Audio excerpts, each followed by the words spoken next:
নানাবিধ দাবিকে সামনে রেখে জেলাশাসকের দ্বারস্থ হল West Bengal anganwadi workers and helpers union. শুক্রবার কোচবিহারের সংগঠনের কয়েকশো সদস্য মিছিল করে জেলাশাসকের করণে উপস্থিত হয়ে জেলাশাসক অরবিন্দ কুমার মিনার হাতে তাদের দাবিপত্র তুলে দিয়েছে। এছাড়াও তারা অভিযোগ করে বলেছে, কথায় কথায় তাদের হয়রানির শিকার হতে হয় ঊর্ধ্বতন কর্তৃপক্ষের পক্ষ থেকে। এমনকি শোকজ করানোর ভয়ও দেখানো হচ্ছে, ফলে অবিলম্বে সেই সব কার্যকলাপ বন্ধ করতে হবে বলে দাবি করেছেন অঙ্গনওয়াড়ি কর্মীরা। আজকে অঙ্গনওয়াড়ি ওয়ার্কারদের যে জ্বলন্ত সমস্যা, সেই সমস্যা নিয়েই তারা জেলার বিভিন্ন ব্লক থেকে এসেছেন ডিএমের কাছে তাদের সমস্যার কথা তুলে ধরবার জন্য। দীর্ঘদিন ধরেই আপনারা জানেন যে প্রায় 4 বছর আগে আমাদের রাজ্যের মুখ্যমন্ত্রী ঘোষণা করেছিলেন তাদের অ্যান্ড্রয়েড ফোন দেওয়া হবে। অথচ আমরা দেখছি 4 বছর পার হয়ে যাওয়ার পরেও ফোন দেওয়ার কোনো নামগন্ধ নেই, অথচ তাদের পোষণ টাকারে কাজ করতে তাদের বাধ্য করানো হচ্ছে।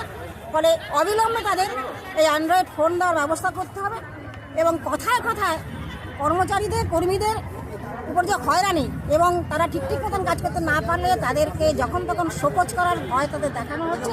এখন আমরা ডেপুটেশনে আমরা 14 দফা দাবি রেখেছি এবং তারা যদি আপনাদের দাবিগুলো মেনে নেওয়া হয় তাহলে পরবর্তীতে কি করবেন? এই আন্দোলন শুরু চলছে, এরপরেও তারা আরো বড় ধরনের আন্দোলনে যাবে।